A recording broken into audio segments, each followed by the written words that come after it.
بے احتیاطی سے بولا جانے والا ایک جملہ جہنم کا سبب۔ رسول اللہ صلی اللہ علیہ وآلہ وسلم نے فرمایا، بعض دفعہ بے توجہی میں بندہ ایسا جملہ بول جاتا ہے کہ اللہ تعالیٰ کو ناراض کر بیٹھتا ہے اور اسی بول کی وجہ سے جہنم کا ایندھن بن جاتا ہے۔ رسول اللہ صلی اللہ علیہ وآلہ وسلم کی جانشینی کا شرف۔ رسول اللہ صلی اللہ علیہ وآلہ وسلم نے مجھے سیدنا علی کو حکم دیا کہ میں آپ صلی اللہ علیہ وآلہ وسلم کے قربانی کے اونٹوں کو ذبح کرنے کی اور ان کے گوشت کی تقسیم کی نگرانی کروں۔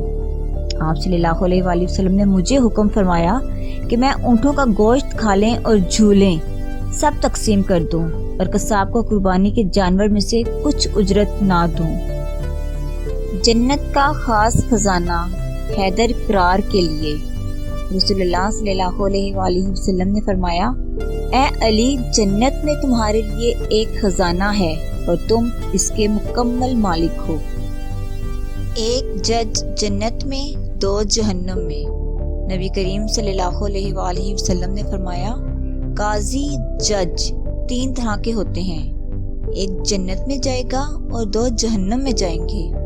جنت میں جانے والا وہ جج ہے جس نے حق پہچانا اور اس کے مطابق فیصلہ کیا، اور جس جج نے حق پہچانا اور پھر فیصلے میں ظلم کیا تو وہ آگ میں ہے، اور جس نے جاہل ہوتے ہوئے لوگوں کے فیصلے کیے وہ بھی آگ میں ہے۔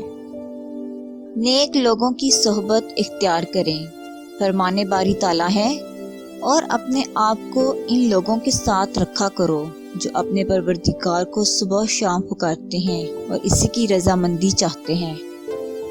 رسول اللہ صلی اللہ علیہ وآلہ وسلم نے فرمایا، قسم کھانے سے سامان تو بک جاتا ہے لیکن برکت جاتی رہتی ہے۔ کسی مسلمان پر لعنت کرنا کتنا بڑا گناہ ہے۔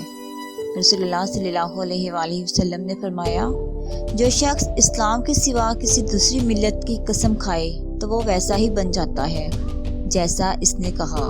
جو چیز آدمی کی ملکیت میں نہیں اس کے متعلق نڈر بننا درست نہیں۔ جس نے کسی چیز کے ساتھ دنیا میں خودکشی کی تو قیامت کے دن اسے اسی چیز کے ذریعے عذاب دیا جائے گا۔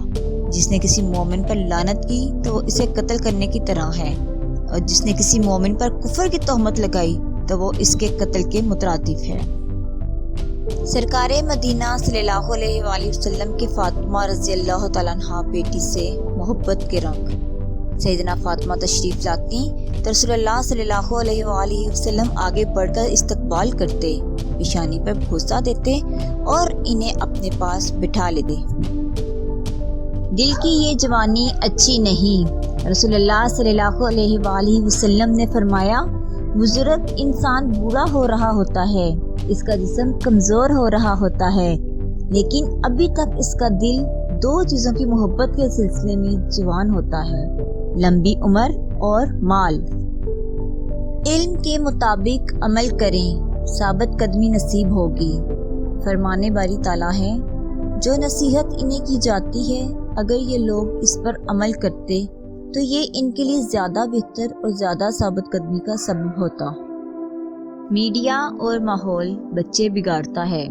رسول اللہ صلی اللہ علیہ وآلہ وسلم نے فرمایا، ہر بچہ سلیم الطبع پیدا ہوتا ہے، یہ اس کے والدین ہیں جو اس کو یہودی، عیسائی یا مجوسی بنا دیتے ہیں۔ اچھائی کا بھرپور شکریہ۔ رسول کریم صلی اللہ علیہ وآلہ وسلم نے فرمایا، جس کے ساتھ کوئی بھلائی کی جائے اور وہ بھلائی کرنے والے کو جزاک اللہ خیرن، اللہ تجھے اس نیکی کا بہترین بدلہ دے، کہہ دے تو گویا اس نے بھرپور شکریہ ادا کر دیا۔ حضرت عائشہ رضی اللہ تعالیٰ عنہ روایت کرتی ہیں کہ رسول اللہ صلی اللہ علیہ وسلم نے فرمایا، جھوٹ سے بڑھ کر کوئی خصلت آپ صلی اللہ علیہ وآلہ وسلم کے نزدیک قابل نفرت نہ تھی۔ جب آپ صلی اللہ علیہ وآلہ وسلم کو اپنے کسی ساتھی کے متعلق جھوٹ بولنے کی خبر ملتی تو اس کے ساتھ آپ صلی اللہ علیہ وآلہ وسلم کا رویہ بدل جاتا، جب تک کہ یہ معلوم نہ ہو جاتا کہ اس نے اس عمل سے توبہ کر لی ہے۔ نیکی کے ارادے پر بھی نیکی لکھ دی جاتی ہے۔ رسول اللہ صلی اللہ علیہ وآلہ وسلم نے فرمایا، اللہ تعالیٰ کا ارشاد گرامی ہے، اے فرشتوں، جب میرا بندہ کسی برائی کا ارادہ کرے تو جب تک وہ اس پر عمل نہ کرے تو اسے مت لکھو، اور اگر وہ اس کے مطابق عمل کر لے تو پھر اس کے برابر گناہ لکھو۔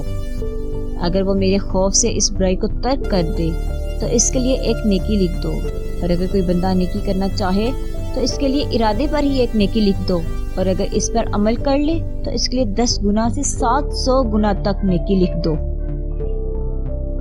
اہل بیت اور قیامت۔ رسول اللہ صلی اللہ علیہ وآلہ وسلم نے فرمایا، قیامت تب تک قائم نہیں ہوگی جب تک میرے اہل بیت میں سے ایسے شخص کی حکومت نہ آ جائے جس کا نام میرے نام پر ہوگا۔